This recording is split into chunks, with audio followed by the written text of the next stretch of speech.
Asan Radyo təqdim edir. Maliyyə Bazarı.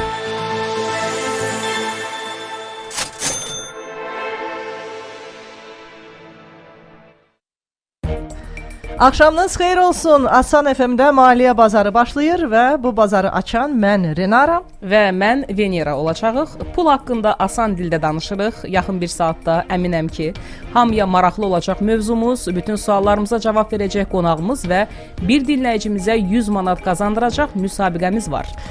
Həmin o bir dinləyici isə çox diqqətli olmalıdır ki, bugünkü sualın cavabını tapa bilsin. Daha dəqiq olsaq, həmin sualın cavabını xatırlasın. Çünki yaxın bir saat ərzində deyəcəyimiz bir fakt və ya ifadə müsabiqədə sizə sual kimi veriləcək. Odur ki, bu andan etibarən bizi diqqətlə dinləməyə başlayın. Yeri gəlmişkən mən bayaq əminliklə dedim ki, bugünkü mövzumuz hamıya maraqlı olacaq. Çünki məncə çalışdığı sahədən, qazancından, vəzifəsindən asılı olmadan, qadınlı, kişili bir çoxlarımız son bir neçə ildir ki, kassa çeklərinə xüsusi qayğı ilə yanaşmağa başlamışıq. Bəli, çünki oradan bizə ƏDV qayıdır. O qaytarılmış ƏDV-lər var Venera. Onlarla da bir çoxlarımız nə edirik? Kommunal ödəyirik. Bəli. Yəni, telefona pul köçürürük.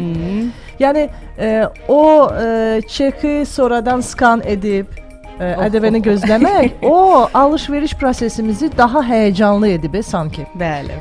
Bəs ƏDV nədir və nəyə görə qaytarılır? Necə hesablanır? Əlavə dəyər vergisi ilə bağlı suallarımızı biz bugün qonağımıza verəcəyik. Bəli, bugün qonağımız iqtisadçı ekspert Fuad İbrahimov olacaq və ƏDV ilə bağlı bir sıra sualları cavablandıracaq. Sizin də sualınız varsa 070 65 56 100 WhatsApp nömrəsinə yaza bilərsiniz. Hələlik isə biz ƏDV haqqında onu deyə bilərik ki, ƏDV məhsul və xidmətlərin qiymətinə əlavə olunan istehlak vergisinin bir növüdür. Yəni bu vergi məhsulun ərsəyə gəlməsi prosesində əlavə olunur və istehlakçıdan, yəni bizdən çıxır, bizim üzərimizə düşür. Bəli. Və biz də bir istehlakçı kimi ƏDV qaytarılır deyə son illər bizdə də belə bir vərdiş formalaşdı ki, yəni rəsmi alış-veriş edək, çeki götürək və o çeki skan edək. Yəni son illər yarandı da bu vərdiş, Venera. Son illər, amma əslində Azərbaycanda 1992-ci ilin 31 dekabrından tətbiq edilir ƏDV. Bəli. İlk olaraq bizdə bu vergi hətta 28% nəzərdə tutulub, sonradan isə 18% olaraq tutulmağa başladı və hazırda da bu sabit olaraq qalır. Elə bu statistik rəqəmlərlə də davam edək. Başqa nə var bu məsələ ilə bağlı? Bəli, bu ilin yanvar-sentyabr aylarında Azərbaycanda nağdsız qaydada mənzil və obyekt alanlara 22 milyon 670 min manat əlavə dəyər vergisi geri qaytarılıb Renara. Həmçinin Dövlət Vergi Xidmətinin məlumatında qeyd olunur ki, son 9 ayda Azərbaycan xaricilərə 8 milyon manata yaxın tax-free ƏDV qaytarıb. Bəli. Doğrudan Venera. Yəni əsasən supermarket çeklərini skan edən adam olduğum üçün mənə hərdən elə gəlir ki, söhbət çox kiçik məbləğlərdən gedir, amma əslində ƏDV iqtisadiyyat üçün çox mühüm rol oynayan bir vergi növüdür. Əlbəttə, özü də hazırda dünyada 137 ölkə ümumilikdə ƏDV tətbiq edir, bəli. Ən yüksək göstərici də Macaristandaymış, 27%-dir. Amma böyük iqtisadiyyatları olan, məsələn, Amerika Birləşmiş Ştatları, Yaponiya kimi ölkələrdə ƏDV yoxdur. Əksinə onlar satış vergisi tətbiq edirlər. Bəs ƏDV niyə qaytarılır? Yəni burada əslində bir neçə səbəb var. Əvvəla bu bizi, yəni istehlakçıları ödədiyimiz vergidən xəbərdar olmağa və rəsmi alış-veriş etməyə təşviq edir də, çek istəyirik. Bəli, ƏDV həm də satıcıların vergidən yayınmasının qarşısını alır və şəffaflığı artırır və nəzərə alsaq ki, nağdsız ödənişlərdə ƏDV-nin 17,5%, nağd ödənişlərdə isə 5% geri qaytarılır. Bu həm də elektron ödəniş sisteminin inkişafına kömək edir. Ya, banki niye lazımdır ki? Banki əziyyət verməyək. Gəlin o hesabı nağd sürəcək. Bu mənim üçün də yaxşı olar, sizin üçün də yaxşı olar. Amma ən əsası odur ki, Venera, ƏDV çeki skan olunur. Düz 30 gün sonra hesabımıza qayıdır və o məbləğ bizi sevindirir. Amma gəl hələlik biz bir neçə dəqiqədən sonra xəbərlərə qayıdaq. Maliyyə bazarı qısa fasilədən sonra davam edəcək.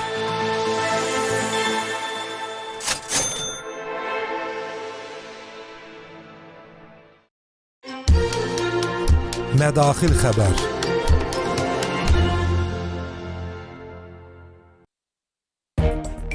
Asan Radioda Maliyyə bazarı davam edir. Bir daha axşamınız xeyir olsun. Yaxşı, pullu xəbərlərimiz var. Rinara. İtaliyada Laura adlı xanım rəhmətlik nənəsindən ona qalan platin üzüyü aparır ki, satsın. İndi bəlkə bir neçə dollar qabağa düşər. Zərgərlik dükanı baxır ki, bu üzük cəhrai brilliantlarla əhatə olunub. Məşhur Bulqarinin 1970-ci illərdə buraxdığı nadir versiyalardan biri imiş. Və bu üzüyün azı 1 milyon 200 min avro qiyməti var. Laura tez üzüyü götürür və aparır, qoyur onu onlayn satışa. Rinara, mən bu xəbəri oxuduqca ağlıma qəribə fikirlər gəlir. Nə kimi? Bizim kənddəki evimizdə nənəmin balaca bir sandıqçası var və açarı da papamdadır. Hər dəfə də söz düşəndə papam deyir ki, qızım, bu sandıqçanın çox böyük mənəvi yükü var, deyir. Bəlkə başqa bir yükü də var. Bəlkə də. Yəni bu məsələnin üstünə düşün məncə. Yəni bu xatirələr məsələsini ata bəhanə kimi gətirə bilər. Məncə sən təcili bir kəndə get. Yəni bu məsələni araşdır. Gedim. Hətta mən də səninlə gedə bilərəm və belə bir məsuliyyətli işdə dostumu tək qoymayacağam. Mütləq bu məsələni danışaq. Çilidə bir ofis işçisi oturduğu yerdə baxır ki, onun telefonuna maaş kartı tətbiqinə birdən-birə 165 milyon Çili pesosu mədaxil olur. Bu da bizim pulla 290 min manat deməkdir. Bu yazığında aylıq maaşı bizim pulla 825 manat imiş. Düşün ki, 330 aylıq maaşı bu adama birdən-birə gəlir. Adam şoka düşür və tez gedir, 3 gün ərzində işdən ərizə yazır, çıxır. Şirkət indi onu axtarışa verib, məhkəmə də deyir ki, biz bunu cinayət kimi yox, məhz mülki xəta kimi araşdıra bilərik, yəni. Mən xatırlayıram, mənə də bir dəfə belə kommunalla bağlı işıq çeki gəlmişdi, 625 manatlıq, amma yəni mən isə dərhal özümü aşkara çıxartdım ki, bu nədir? Sən demə səhv olub, bir rəqəm səhv olub. Görürsən, yəni, Rinara. Bizdə də, başa düşürsən, məndə mənim xeyrimə olmayıb bu. Cəmaatın uşağına belə səhvən mədaxillər olur, amma səndə az qala məxaric olacaqdı, yəni. Ona görə biz keçirik məxaric xəbərlərinə. Məxaric xəbər.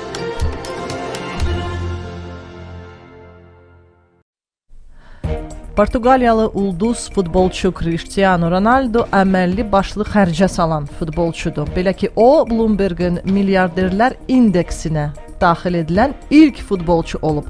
Onun sərvəti hazırda 1,4 milyard dollar təşkil edir. Bu, həm karyera ərzində qazandığı maaşlar, investisiyalar və sponsorluq müqavilələri nəzərə alınaraq qiymətləndirilib. Rinara, sən o siyahıya bir yaxşı bax, gör, radio aparıcı varmı orada ümumiyyətlə? Yox, məncə yoxdur bu peşənin sahibləri elə orada, amma bu ilkə biz ikimiz imza ata bilərik. Nə də olsa biz pulla bağlı danışırıq səninlə. Mütləq. Amma buna görə gərək Bloomberg yüzlər indeksi tərtib etsin sonra. Bu zamanədə çox qoçaq olmaqdansa yaxşıca pulun olsun, pulun. Elə yaxşıca pul demişkən, növbəti xəbər Jeff Bezos'la bağlı olacaq. Amazon şirkətində ambar əməkdaşlarından biri mənim hər ay maaşımdan 90 dollar məxaric edilir deyə birbaşa Jeff Bezos'un, yəni Amazonun qurucusudur da Jeff Bezos'un özünə məktub yazıb. Amma inanmırmış ki, bunun bir nəticəsi olsun və birdən Bezos bu məktuba reaksiya verərək bütün şirkətdə araşdırma üçün göstəriş verir və məlum olur ki, bir çox işçilərə bu haqsızlıq olub və çox adamın maaşından məxariclər yaranıb, zərər çəkmiş işçilərin kəsirləri mütləq ödəniləcək deyə rəhbərlik söz verib. Belə, yəni görürsüz, milyarderlər belə gələn SMS-ləri oxuyurlar. Amma adamlar var ki, telefonun bildiricində o ilk 2-3 sözü görür cümlənin əvvəlində. Anlayır ki, ona sərf eləmir, kimcə borc istəyir məsələn, ya da bir nəyisə xahiş eləyir. Elə bunu görən kimi mesaj aylarla oxunmamış qalır.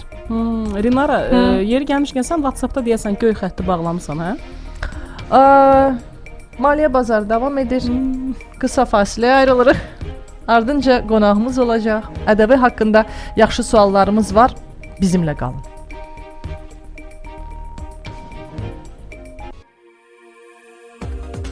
Maliyyə bazarında qonaq var.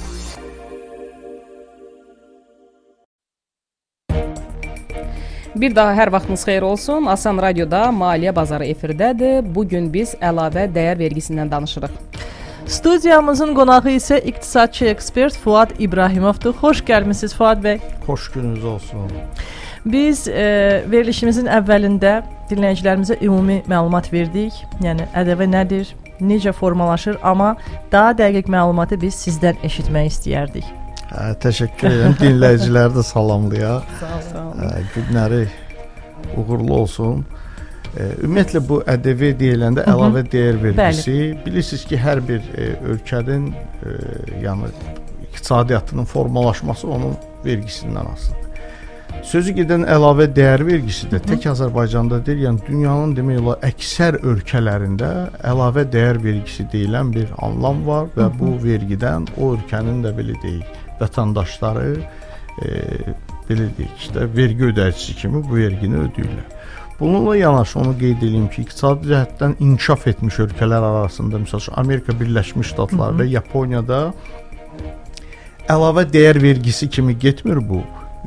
Satışdan vergi kimi qəbul olunub, amma yenə də mənbəsi, tarixçəsi və niyyəti belə deyək, eynidir. O ki qaldı Azərbaycanda, bəli, Azərbaycan da digər ölkələr kimi bu əlavə dəyər vergisi var, tətbiq olunur və bu verginin mahiyyəti ondan ibarətdir ki, istənilən məhsulun, misal üçün, istehsalçıdan maya dəyərindən satışına gedən o fərq və yaxud da ki, satışdan istehlakçıya, yəni bizə gedən o fərq, üzərindən qoyan məbləğ 18% vergiyə, əlavə dəyər vergisinə cəlb olunur. Bax, bu dediyimiz rəqəm əlavə dəyər vergisidir və Azərbaycanda da bu 18% dərəcəsində müəyyən edilibdir. Bildiyimiz qədərilə Azərbaycanda bir sıra məhsullar ƏDV-dən azaddır.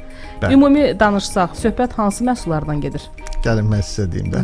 Bu bəzi məsələlərdə bilirsiniz ki, hökumət məsələlərə həssaslıqla yanaşır və diferensial qayda ilə bu vergi ödəməsi problemlərinə yanaşır. Belə ki, misal üçün bilirsiniz ki, ölkəyə bir müddət dünya bazarlarında taxılın qiymətinin bahalaşması zamanı, misal üçün taxıl bütün vergilərdən azad olmuşu, o cümlədən ithal vergisi, ƏDV, bununla yanaşı bir neçə kənd təsərrüfatı məhsulları vardı ki, vaxtaşırı müəyyən dövrdə hökumət tərəfindən vergidən azad olunurdu. Mən bura gələndə xüsusi olaraq bir mağazaya girdim və bildim ki, sizlə bu haqda danışacağam və bir balaca da qəbz götürdüm oradan. Bir toyuq aldım, bir yumurta və bir də çörək ki, burada siz görəsiniz ki, bu üç məhsulun üçü də vergidən, əlavə dəyər vergisindən azaddır. Yəni biz istehlakçı olaraq o məhsulu alanda mağazada onun üzərinə, misal üçün, bu vergilər gəlmir. Bu da bilirsiniz də, yumurtadır, toyuqdur, eyni zamanda da çörəkdir. Bu strateji vacib məhsullar siyasına belə deyək, aid olduğu üçün düşünürəm ki, hökumət tərəfindən bu məsələlər çox uğurla həyata keçirilir. Yəni çox elastiklik yaradır vətəndaşlar üçün. Bax, bu sizin sualınıza cavab olaraq ki, hansı məhsullar azad olur? Eyni zamanda bəzi ithal məhsullarımız var ki, onlar da eyni zamanda ithal vergisindən, orada da ƏDV deyilən bir göstərici var. Eyni zamanda da ithal vergisindən də tamamilə azaddır və 0 dərəcə ilə ölkə ərazisinə daxil olur. Bir də nəqd və nəqdsız ödənişlərdə tətbiq edilən ƏDV fərqi haqqında da istəyərdik ki, danışasınız. Bəli, demək bu nədir? Bilirsiniz ki, müəyyən dövrdür ki, Azərbaycanda ƏDV geri al sistemi işləyir. Və kifayət qədər də vətəndaşlarımız bundan uğurla istifadə edir. Bəli, çox faydalanırıq biz bundan. Əsas nöqtəmiz. İndi baxın, təsəvvür eləyin. Birincisi, nəqdsiz ödəniş ölkənin iqtisadiyyatının sağlamlaşması istiqamətində ən mühüm addımlardan biridir. Çünki bu birincisi o gizli iqtisadiyyat anlayışının, ticarət dövriyyəsindəki olan mal məhsullarının qeydiyyatının, uçotun aparılmasının hər hansısa bir əngəlli yollarla keçməsinin qarşısını alır. Şəffaflıq. Yəni bəli, nəğdsiz ödəniş bax tam olaraq bu şəffaflığı bərqərar edir. Bu nöqteyi nəzərdə də hökumət ƏDV geri al proqramını tətbiq edəndə əlavə olaraq stimullaşdırdı bu məsələni. Misal üçün, siz birinci dəfə bu tətbiq olunanda belə idi ki, vətəndaş yaxınlaşıb nəğdsiz ödəniş edəndə ƏDV-nin 15%-ni geri alırdı. Nəqd ödəyəndə isə ƏDV-nin 10%-ni geri alır. Bəli. Yəni tətbiq olunan 18%, 15 və 10. Bir müddətdən sonra hökumət tərəfindən bu daha da stimullaşdırıldı və onların arasında fərqi böyütdülər. Nəqd və nəğdsiz ödənişlərin arasında fərqi böyütdülər. Misal üçün siz məhsul alanda artıq nəğdsiz ödənişdə 17,5%-ni geri alırsınız. Amma nəqd ödəyəndə 5%-ni geri alırsınız. Beləliklə də vətəndaş düşünür ki, mən niyə görə ƏDV-dən geri alma imkanlarında 12% uduzmalıyam və bir çoxları artıq düşünür və götür-qoy eləyərək görür ki, bu daha əlverişlidir. Beləliklə də hökumət elə vətəndaşların özünü bu prosesə cəlb edərək iqtisadiyyatın şəffaflaşması istiqamətində belə deyək də bir alət kimi sözün yaxşı mənasında istifadə etmiş olur. Bəli. Elə indi sizin çəkiniz var. Mən gördüm və xatırladım ki, bəzən market və ya digər satış yerlərində çeklərin üzərindəki QR kodlar, yaxud da o fiskal ID dediyimiz hissə zəif və yaxud da silinmiş olur. Bu zaman oxutmaq alınmır onu. Alıcı nə etməlidir? Alıcı dərhal birinci elə orada diqqət yetirməlidir yerində. Dərhal mağazanın rəhbərinə bu haqda məlumat verir. Çünki mağazada onların borcudur ki, vaxtı-vaxtında öz kartriclərini və digər bunu belə deyək də bu ifadə edən kraskaları vaxtı-vaxtında belə deyək də təmin eləsinlər. Vətəndaş bunun əziyyətini çəkmək məcburiyyətində deyil. Əgər bu problem belə deyək də artıq evdə müşahidə olunubsa, bununla bağlı əgər mağaza yol üstüdürsə, təkrar müraciət etmək olar. Digər tərəfdən vergilər xidmətinin qaynar xəttinə və yaxud İqtisadiyyat Nazirliyinin qaynar xəttinə müraciətlə bunu təmin etmək mümkündür. Fuad bəy, bəs daşınmaz əmlak və ya avtomobil alışı zamanı ƏDV necə qaytarılır? Bununla bağlı bəs o qeyd etdiyiniz faiz məsələsi nağd və nağdsız ödənişdə olduğu kimi burada necə tətbiq olunur? Demək, burada vəziyyət necədir? Burada 2022-ci ilin mayın 25-də cənab prezident tərəfindən verilmiş fərmana əsasən daşınmaz əmlak aldığınız halda, misal üçün, əgər şirkətdən alınırsa da bu, bilirsiniz, burada fərq nədir? Bu günlərin vətəndaş bir evini ikinci əl kimi satanda, alıb satanda artıq bu tətbiq olunmur. Ancaq bu belə deyək, daşınmaz əmlakı şirkətdən aldıqda, o da nəğdsiz olduğu halda ƏDV-nin 30%-nacan, 30%-i daha doğrusu geri qaytarılır. Və bunun da vergilər xidməti tərəfindən çox rahat bir tətbiqi var. Yəni onlayn rejimdə istənilən vətəndaş onu izləyə bilər, o belə deyək, maariflənə bilər və onu rahatlıqla tətbiq etməklə alış zamanı, alqı-satqı zamanı 30%-i geri qaytarmaq mümkündür. Yəni avtomobil alışında o ki qaldı avtomobilə. Avtomobildə fərqlidir. Burada 2022-ci ilin yanvarın 1-də avtomobillərə və eyni zamanda da spirtli içkilərə və tütün məmulatlarına ƏDV geri qaytar rejimi tətbiqi dayandırılmışdır. Spirtli içkilərlə tütün məmulatlarına bu aydındır nəyə görə? Çünki bilirsiniz ki, bu insan orqanizmi üçün ziyan olduğu üçün biz də bir çox beynəlxalq konvensiyaların üzvü olan bir respublika, dövlət kimi əlbəttə belə şeyləri stimullaşdıra bilmərik. Yəni bu baxımdan bu vergi əlavə bu dəyər vergisi geri aldan bu göstəricilər kənarlaşmışdır.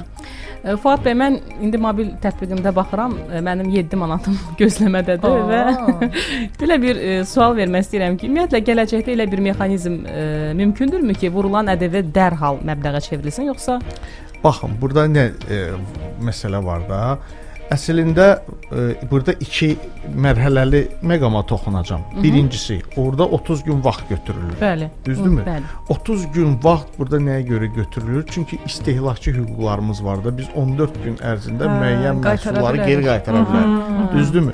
Və yaxud bundan sonra hər hansısa digər problem yarana bilər. Yəni bunun qarşısı almaq məqsədi ilə ona görə qəbz 30 gündən sonra qüvvəyə minmiş hesab olunur. Ancaq ki, burada nə qədər vətəndaşlarımız var ki, bu prosesi bilmədiyi üçün fikir vermisiniz də mağazaların qarşısında qəbzlər yerə tullanılır, çoxusu alır, belə bilirsiniz necə biganə yanaşır, bilmir, hələ maariflənməyib və yaxud o belə deyək də tənbəllik eləyir bu sistemlə dostluq eləməyə. Bəli. Amma fərqi nədir? Onun istehlakçı hüququ əlindən çıxır. Hökumət tərəfindən alınan verilən hüquq əlindən çıxır. Heç kim bunu dəstək olmur. Nə satıcının vaxtı var, nə mağazanın müdirinin, özünün də bilavasitə vaxtı yoxdur. Hesab edirəm ki, heç olmasa telefon nömrələri vasitəsini qeyd etməklə o vətəndaşların nömrələrinin üzərinə müəyyən 30 gündən sonra o fərqi, məsəl üçün kontur deyirik də biz ona, məsəl üçün, vurulmasını təmin etmək lazımdır. Bu çox vacib məsələdir. Və bunu stimullaşdırmaq lazımdır. Çünki biz kifayət qədər gənc tarixçəsi olan, vergi tarixçəsi olan bir ölkəyik. Biz illərlə vətəndaşlarımızı bu istiqamətdə maarifləndirməliyik ki, bu bilinsin ki, biz vergi ödəyicisi kimi dövlətimizin belə deyək də, inkişafı, iqtisadiyyatımızın inkişafı istiqamətində hər birimiz belə deyək də, bir iştirakçı olmalıyıq. Bax, bu stimullaşdırıcı amillər də buna yol açan bir dəhlizdir. Elə mən düşünürəm bugünkü çıxışınızda kifayət qədər bizim dinləyicilərimizi ən azı stimullaşdırdı. Bəli, çox gözəl məlumatlar eşitdik. Bəli. Sağ olun, təşəkkür edirəm. Siz sağ olun, təşəkkür edirik bir daha. Qonağımız iqtisadçı ekspert Fuad İbrahimov idi. Qısa fasilədən sonra bizim müsabiqəmiz var, qaçırmayın. Diqqətli müsabiqə.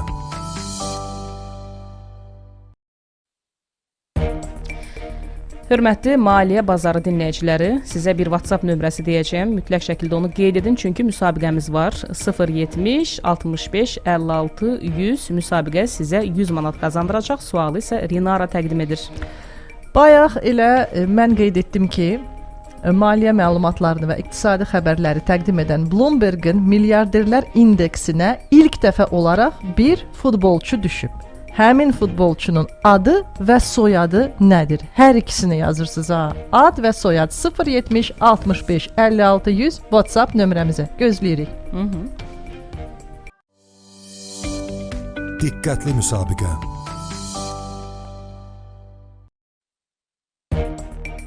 Asan FM-də Maliyyə Bazarı davam edir. Birazdan bizə dinləyicimiz və bugünün ən diqqətli dinləyicisi qoşulacaq. Belə ki, yəni sual verdik. Bu 1 saat ərzində danışdıqlarımızdan bir fakt idi. Onu sual kimi verdik və dinləyicimiz hal-hazırda telefon xəttindədir. Axşamınız xeyir. Axşamınız xeyir olsun. Müşfiq, salamlayırıq sizi. Salam, hər vaxtınız xeyir. Nə gözəl diqqətlə dinlədiniz və bu diqqət sizə 100 manat qazandırdı. Çox xoş. İndi sualın cavabı Cristiano Ronaldo. Bloomberg'in milyarderlər indeksinə ilk dəfə olaraq futbolçu düşüb. Bu Cristiano Ronaldo'dur. Bəli. Siz özünüzü hansı siyahıda görmək istəyərdiniz? Bax, ən birinci. Düzdür, həmin siyahıda görmək istəyərdim, amma buna ümidlər azdır. Niyə? Bax, artıq 100 manat qazanmısınız, hə? Yüzlər indeksinin təməli qoyuldu. Qarşıda milyonerlər, heç olmasa sonra milyarderlər. Hə, əlbəttə. Ümid etmək zərərli deyil. Bugün biz ƏDV-dən danışırdıq. Sizdən soruşmaq istəyirəm, bu vaxta qədər ən yaxşı məbləğdə ƏDV geri aldı. Hansı məbləğ sizə qaytarılıb? Hardasa 37 manat olar. Möhtəşəm. Amma deyirsiniz ki, hə, o indeksə düşə bilməyəcəm. 100 manat buradan qazanmısınız. 37 manat oradan. Yəni ki, artıq o istiqamətdə irəliləyirsiniz. Yəni uğurlu olsun təki. Təşəkkürlər bir daha.